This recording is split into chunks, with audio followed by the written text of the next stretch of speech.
Do you find that you're somebody that keeps more personal stuff close to the heart? I think I try to share emotional truth, but I'm not sharing necessarily the details of my personal life. If they're not in the industry, I don't tag them. I don't do things like that because I'm trying to protect them. It's one thing for me to engage in the level of fandom and the level of exposure, critique that can happen on the internet. And with industry people, I'm more than happy to tag them if I can help them along or boost them in some way. So I try to keep that boundary intact and to keep the details of my private life intact. That's, I guess, how I try to parse that out. Hey guys, welcome back to part 2 of my interview with Maggie Robertson. I am so excited to bring her back on. We're going to talk about Resident Evil and so much more, so stay tuned. Now, you actually, from what I read, started your career in music as a singer. Yes, I think career is a strong word. I was a singer.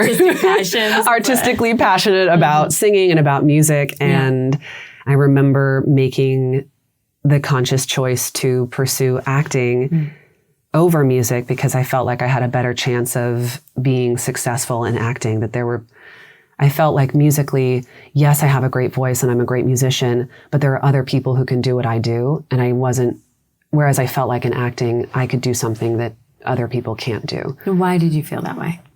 Probably self-doubt. To be honest, probably self-doubt in music. And it felt scarier. I think there's something still about singing that feels scarier, that feels more personal, that your singing voice is so tied to your self-identity and your sense of self-worth. And so if that's rejected, then what am I? Versus acting, I could be someone else. So if they don't like what I'm doing over there, well, that could be for 1,000 different reasons. I'm playing a fake person. I don't have to be me. Whereas with music, I had to be myself. And that's part of the transition post this game coming out is coming to terms with now people know me, not just my characters, but people want to know me, the person, and how can I stand in my own power and in my own self-worth and allow myself to be seen in a way that I had not allowed myself to be seen before. That's so interesting because I was looking at some of your singing videos that you've posted to YouTube. And one of the comments was, a lot of people had commented, Lady D, she's so great. And one person said, enough about Lady D, like I'm here for Maggie. Like I want to hear Maggie's voice. And that's so interesting. There's always this idea of like there's stars that are public stars that share so much with the public. And then there's others who keep more personal stuff close to the heart. Do you find that you're somebody that keeps more personal stuff close to the heart? I think I try to share emotional truth, but not necessarily factual truth. Like I don't share a lot. That sounds really weird and shady, but I'm not lying to you, I swear. I understand. But I'm not sharing necessarily the details of my personal life, my family, my close friends. If they're not in the industry, I don't tag them. I don't do things like that because I'm trying to protect them. It's one thing for me to engage in the level of fandom and the level of, what is the word I'm looking for? Exposure, critique that can happen on the internet. It's another thing to subject people who didn't necessarily ask for that to it. So I try to keep that boundary. And that aren't reaping any reward. Yes, exactly. With industry people, I'm more than happy to tag them if I can help them along or boost them in some way. So I try to keep that boundary intact and to keep the details of my private life intact. But I always want to share emotional truth. If I'm overwhelmed by something, I tell them, my fans, I just joined their Discord. There's a group of my fans that have started a kind of, I lovingly call it a cult.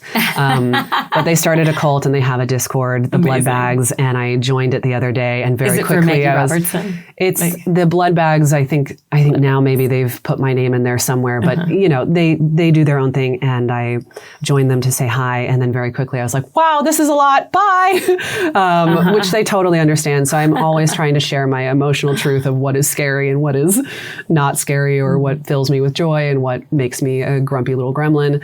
So that's I guess, how I try to parse that out. And that's so much why we're here, right? As actors, as artists, to share our emotional truth and connect with others in that way. And it's really powerful to have a platform. That was one of the things that I wasn't expecting. I think when you say to yourself, I'm going to be an actor and I'm going to make this my career, you often think about how your roles or your projects that you're in will impact people and change people's lives. But you don't often think about, oh, yes, thank you. Tea. Look at this amazing tea set. It's so beautiful. Thank you. Cheers. Yeah, you don't necessarily think about how you, the person, outside of your characters and your projects, can impact people's lives and affect change. So that's been kind of the beautiful part of post-game release newness, but also the scary part of now the pressure's on because what I say and what I do matters. It has a very immediate effect on the people around me. So yeah, it's both wonderful and it's terrifying, but it is really powerful to me to be able to create that kind of community, that openness and that safe space for people to come to my platforms, come to my sites, and come as you are. You don't have to be anyone other than yourself. So that's been something that's been very important to me to foster. You don't need to... Acceptance. Yeah, self-acceptance. Yeah, for sure. That's something I feel within your world as well that's always so welcoming. And I mean, that is such a responsibility to, I mean, what was like the transition from like even your fan base before, would you say, to like now? I mean, before, it was zero. Before, the fan base was my mom. And now the fan base was a party of one. And now it is global, which is weird. And weird, and by weird, I mean cool. It's really cool to be able to have a global impact and a global reach and have people from all over the world writing me to tell me how much this character or me means to them and has helped them through hard times or things like that. It's been really cool. And it's opened a lot of doors. It's opened a lot of doors that I would not have even known existed if it weren't for having a platform that is allowing me to speak to communities that I wouldn't have been able to speak to, or have enough of a following on Instagram that people want me to come on interview shows or play Dungeons and Dragons, a live stream. Those kinds of opportunities are now available and accessible to me. And it's also exciting too, as I kind of shift my perspective, as I think all of us should do or will do eventually in our careers. I had initially labeled myself as, I am just an actor. And in order to call myself a professional actor, I need to be making all of my money on acting. And that is a myth. And in reality, nobody in Hollywood or anywhere makes all of their money in acting. We all have lots of different revenue streams in place at any one given time. So really it's less about being one thing and more about being a creative and an artist and an entrepreneur. And as I continue to expand and grow and open myself up to what new content I can create for myself, what new labels I can create for myself, I know that I have a platform and a fan base that loves me and will be with me on that journey and ready to receive any sort of art I put out into the world. Like your music. Like Vampy Heart, my little cartoon character. So Vampy Heart, get derpy. Yeah. Let's talk about Vampy Heart. Okay. So I think I first a couple of months ago started getting your newsletters. You subscribe to my newsletter? That's super cute. Of course they do. Yeah. Of course they do. And so I was just wondering, how did Vampy come about? Vampy came about, again, I'm a crazy person, but so when I was younger, I was very much into visual art. And acting terrified me. I did not want to be on stage. I did not want people to look at me. I wanted to only be behind the scenes. And it's kind of ironic. I moved around a lot when I was a kid, but there was a school that I went to where one year we did an art track, another year we did a drama track or something like that.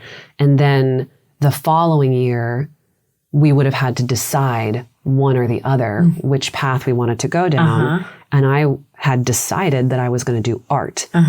Did not want anything to do with acting. And then I moved, changed schools, and fell into drama, and that kind of launched me on the path that I'm on today. But visual art is where I started. And when I started doing autograph signings, and by started, I mean like I was not a professional. I just really enjoyed it, and it made me happy. To connect with the fans. To connect. And then when I started doing autograph signings, I would just start doing little doodles on their prints to add a more personal touch and to make it feel like I'd really touched each one and made them individual and put a little bit of care and love into each print. And so he kind of came into being through that. And then my creative, crazy brain just started adding all of this lore and these stories behind him. And I just kept drawing him and was doing it in my free time for fun, just for me. And yeah, that's him. So yeah, at the moment, he's still just something I do for fun. And I do have lots of fun plans for him in the future, and we'll see what I can make happen. Would he have his own show maybe? I don't know. I think it would be really cool if he did. Or a children's book. I kind of started to write a little children's book with him.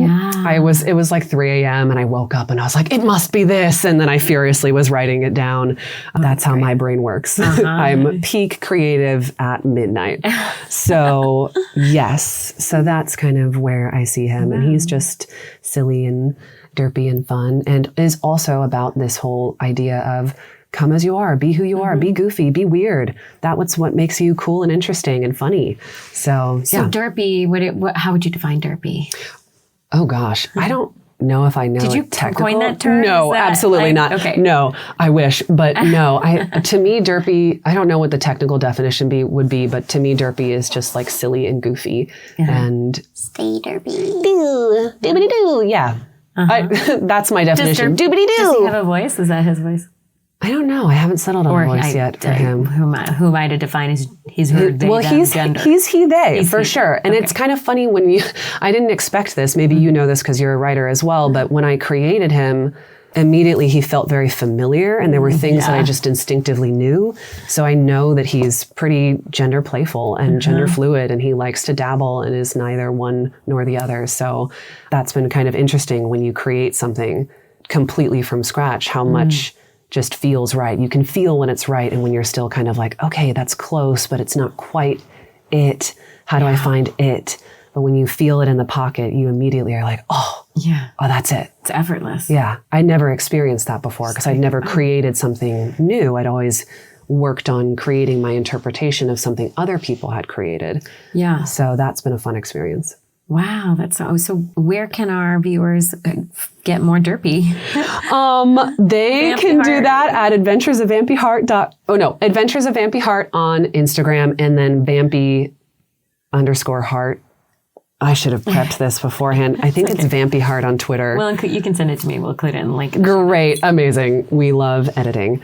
But yeah, I have fallen off the bandwagon with him, but I will get back on the bandwagon. Yeah. And if you subscribe to my newsletter, you'll get a free Vampy. So, well, it's like what you and I were discussing about how when you are a multi-hyphenate, you can't really have every single ball in the air all at the same time. Yeah. You've got to have some on the back burner, and then you bring those to the front that are giving you the most life. Yes. Seasons.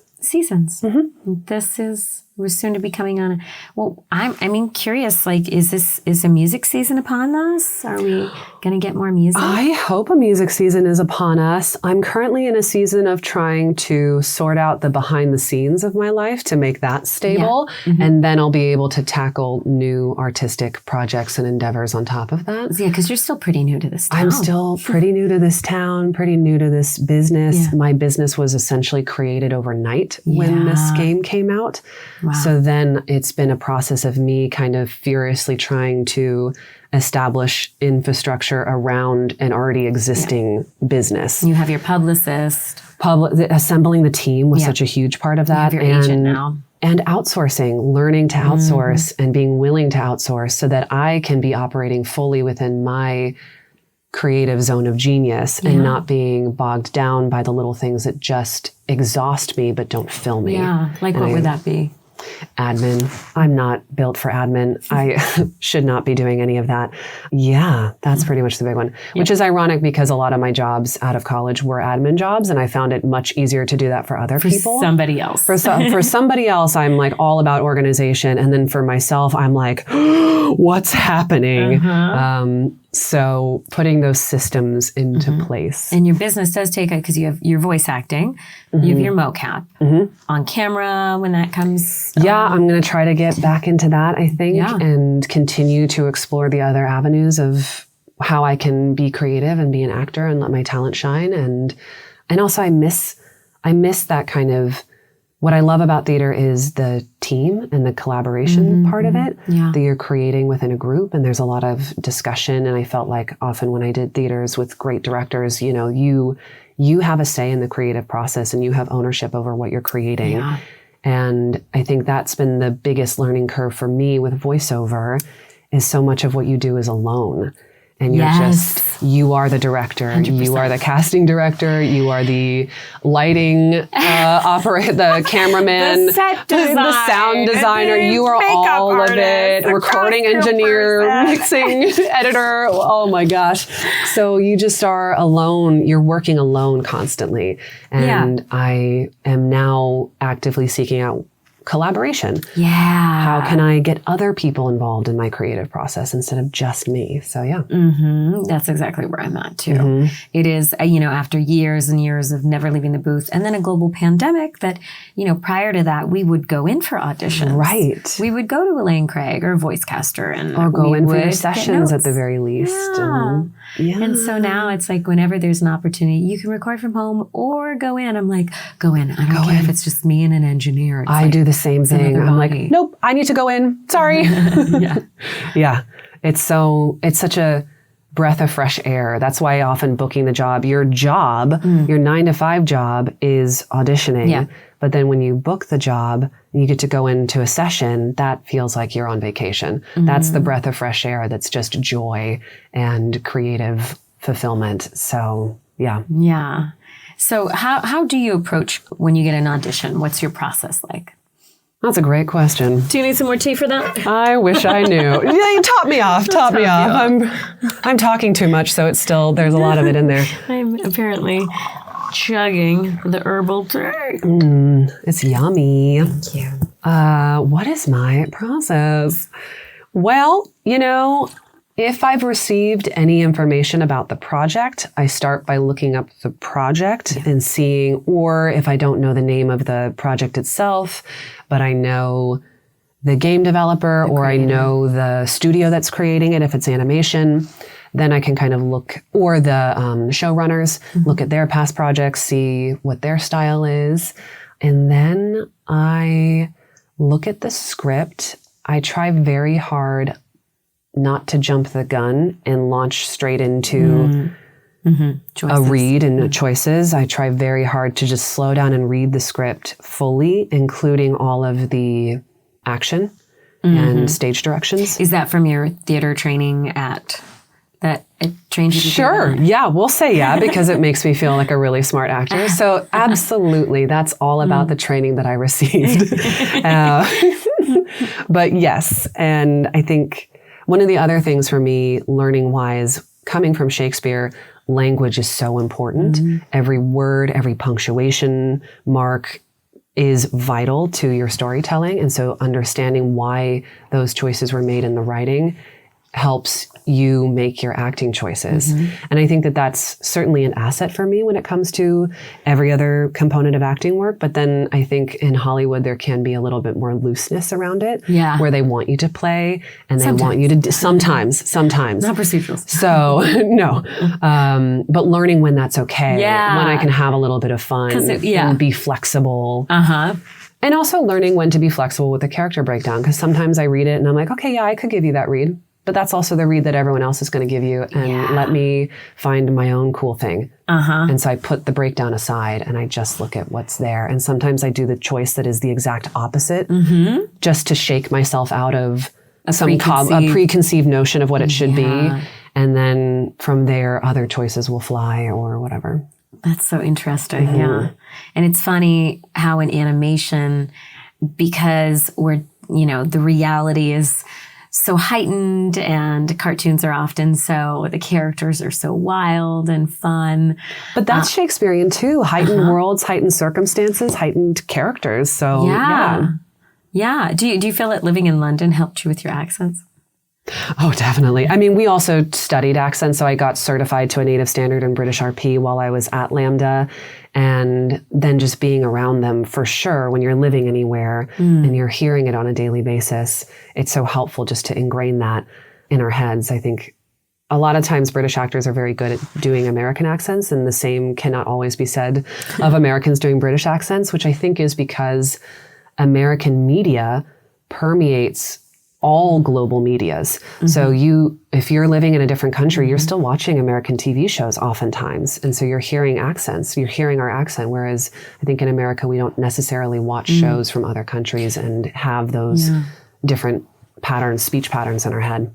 And there's so many different types of British accents. So many. Yeah. And I am not an expert by any means. But I like playing. RP. But RP. And I like playing with accents, and that gets back into music as well. It's playing with sound. It's having a really attuned ear so I can pick up on the shifts or doing voice matching roles. You can pay attention to pitch and how things are being crafted that way. So it all ties in. There's every aspect of your creative artistry is combined at all times, is how I felt. It's all one big, connected, nervous system. And it sounds like Maggie Robertson's ecosystem might come together as well. Maybe we'll have, Vampy singing a song on his own show or something. He'd be so cute doing that. So cute. I would love to see that. He feels real. I want the best for him. I just want him to flourish and blossom. So how can our fans find you? Where's the best place that you Well, I'm on Instagram and Twitter at Maggie the Bard. And I now am on YouTube, I believe, also at Maggie the Bard. You can sign up for my newsletter at maggiethebard.com. Where else? Are you ever thinking of getting on TikTok and creating content over there? Thinking, but also, so thinking. It's a lot. Still thinking at the moment, but yeah. Yeah. Do you have a lot of friends that are also voice actors? I do now. Yeah. Including you now. Yay! But yes, it is a small community, I feel. So once I got in, then now all of the dots are starting to connect of like, oh, I just met you, but you know this person that I'm really close with. And okay. And you live right down the street. And you live right. So many people are in this area. Yeah. In voiceover. So yeah.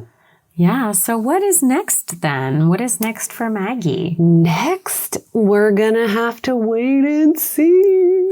We just had what I lovingly called the season of Maggie. I had a lot of releases come out at the end of last year. And now we're in the waiting game of waiting for the next series of releases to come out. And in the meantime, continuing to do what we all do, which is audition and try to book new work and create the stability behind my business so that I can continue to propel myself forward in that. Yeah. And maybe tackling some creative projects just for me, like music or like Vampy. And with the music stuff too, I started to post those little video covers on Instagram, but I had to kind of release my sense of perfectionism. Yeah. And just be like, you know what? You're just going to snap along and sing a cappella, and that's what it's going to be, and that's good. If good you enough. Want to get it out. If you want to get it out, just get it out. Don't wait for all of the perfect alignment of, no, you don't need to produce this. No, you don't need to find musicians to help you create this cover. You could just do that, and that's good. Do you play any instruments? I play guitar, yeah. Not wholly well, but enough to accompany myself on certain songs. And yeah. I see you do as well. Yes. Yes. Not amazingly, but it's fun. It's a great tool for writing too, because you can just start with some chords and then start writing music, topping over that. Okay, so you write music as well as writing scripts and things of that ilk. I do write music, yeah. Fun. Yeah. That's right, because you said you produced an album, so you wrote all your own songs in your album? I did. It was an EP. Yeah. Cute. Came out in 2018. Fun. I'll send it to you. It was fun. Good. You know, the process of just creating something that is completely yours is really powerful. And bringing in your team that you pull together to help make something was produced all the music videos. There was 5 music videos. Oh. 4 of which were animated. So I worked with different animators. There was, different ways we went about it. Some was stock footage, but then others were like all original animation, original characters and storyline. And one was, I found a paper artist that made these amazing vignettes. And then I had them scanned and photographed and those animated. So it's almost like a moving picture book. Wow. That sounds so cool. It was deeply gratifying. My son was like 1 year old at the time. So it was a time when I really needed to come back to me and come back to my own creative process, because anyone that's ever had a kid knows that they take a lot from you. But do you feel like it's made you better at acting, having him? I've heard some other in some ways actors with children talk about that, how it forces you to prioritize and advocate for your worth, because now you can't afford to say yes to the things that aren't going to pay you enough or give you what you need. I would say he's 7 now, so I have enough separation from the initial changes. But I think I probably would have said that when he was 2 or 3. And now he's just such a part of my life and such a part of my heart that it's really hard to extricate to the time before I was ever a mother. Yeah. When I have gone brought down to a single point of consciousness, not even a body, not even a human, not even a soul. And the moment I come back, I am mother. Yeah. And that's what I am. And a fascinating case study, because you get to watch this being come into existence and see how their imagination is so unrestricted and abundant, and see how they play. And see what they love. Which is so important to what we do too. And what they watch. And what they watch. Watch more. Yeah, you can do your work and be hanging with your kid. So what do you like about It's just a market research here, my guy. So you really want to watch Alice again? Okay, cool. Okay, but Owl House is great though. It is great. Yes. Yeah. Well, thank you so much for coming and chatting with us, Thank you for having me. It's been great to meet you. I mean, we haven't even really discussed any of your other roles. We honed in on you and Lady D, but she's still the big one, probably. She's the big one. You have God of War, Ragnarok. Yeah, that was super cool. I mean, what an amazing game. Danielle Basutti came on the show a couple weeks ago. Oh, yeah? She's an old friend of mine from like 10 years ago. So that was another funny one with video games, because they have fake code names that they use when you audition. So I walked in after I didn't know what I booked again. So I walked into the session. They're like, oh, by the way, it's God of War Ragnarok. And I was like, oh, by the way, that's really cool. So yeah. Funny how that all works. Well, it's been lovely to meet you and lovely to chat with you. And we're so excited. Wish you the best of luck in the future. Thank you. Thank you. And thank you guys so much for tuning in today to Alicyn's Wonderland. We'll be back next week with more. Don't forget to like and subscribe, as the kids say. Yes. Because then you can get all the latest delivered straight to your inbox. So we'll see you soon, okay? Bye. Bye.